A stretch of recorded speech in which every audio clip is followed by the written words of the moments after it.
అక్కడి గిరిజనం రంగురాళ్లు తవ్వుతారు. వాళ్ళ జీవితం మాత్రం రంగు మారదు. వీళ్ళు తవ్విన రంగురాళ్లు వ్యాపారులకు కోట్లు గడించి పెడతాయి. తవ్వి తెచ్చిన వారికి చిల్లి గవ్వ కూడా రాదు. ఈ అమాయక గిరిజనం రంగురాళ్ల కోసం నిటారైన కొండలు ఎక్కుతారు. కానీ వాళ్ళ జీవితాలు మాత్రం కొండ కిందే అత్యవసర కూలీలతో కురీనాలుతుంటాయి. పోలీసులు ఎంటర్ అయి కేసులు పెడితే బుక్ అయ్యేది కూడా ఈ అమాయక ఆదివాసులే. అల్లూరు జిల్లాలో సాగుతున్న ఈ రంగురాళ్ల దందాపై ప్రైమ్ 9 ప్రత్యేక కథనం ఇప్పుడు చూద్దాం.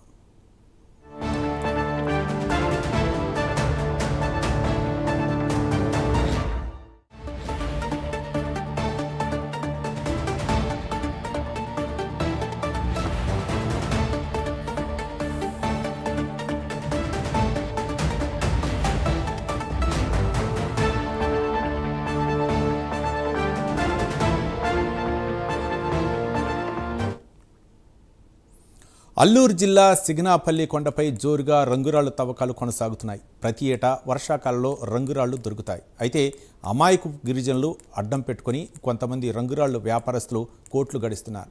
గతంలో ఇదే రంగురాళ్ల క్వారీలో 4 గిరిజనులు మృతి చెందిన దుర్ఘటనలు కూడా ఉన్నాయి.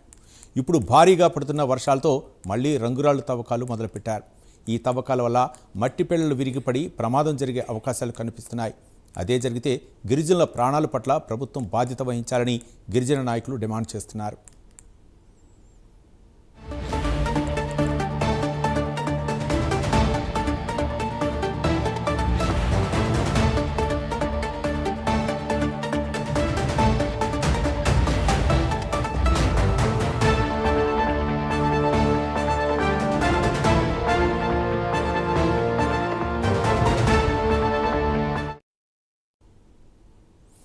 అల్లూరు జిల్లా జీకే వీధి మండలం సిగినాపల్లి కొండపై గత వారం రోజుల నుండి అధికారులు కళ్లుగప్పి చింతపల్లికి చెందిన కొందరు రంగురాళ్లు వ్యాపారులు తవ్వకాలు జరిపిస్తున్నారు.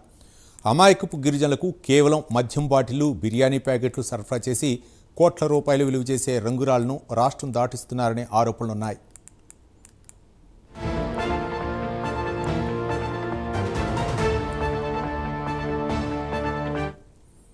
ఎంతో రిస్క్ చేసి ఎత్తైన పర్వత శిఖరం వద్దకు వెళ్లి రంగురాళ్లు తవ్వి తీసుకొస్తున్న గిరిజనులకు మాత్రం మోసం జరుగుతోంది.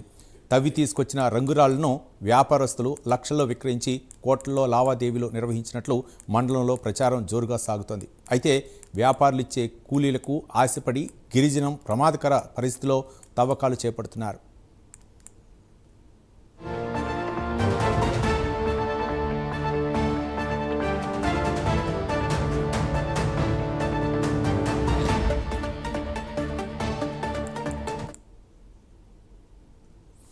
రంగురాళ్ల తవ్వకం గురించి విషయం తెలుసుకున్న చింతపల్లి డిఎఫ్ఓ నరసింహారావు రంగురాళ్ల వ్యాపారం చేస్తున్న అనుమానితుల్లో 3 అదుపులోకి తీసుకుని విచారిస్తున్నారు. రంగురాళ్ల తవ్వకాలకు పాల్పడుతున్న వారు ఎంతటి వారైనా విడిచిపెట్టేదే లేదని, వారిపై చట్టపరమైన చర్యలు తీసుకుని తవ్వకాలను నిలిపేసేందుకు చర్యలు తీసుకుంటామన్నారు. రంగురాళ్ల తవ్వకాలపై జిల్లా ఎస్పీ దృష్టికి తీసుకువెళ్లి పోలీస్ ఫోర్స్తో పూర్తి స్థాయిలో కట్టడి చేస్తామని డిఎఫ్ఓ నరసింహారావు వెల్లడించారు.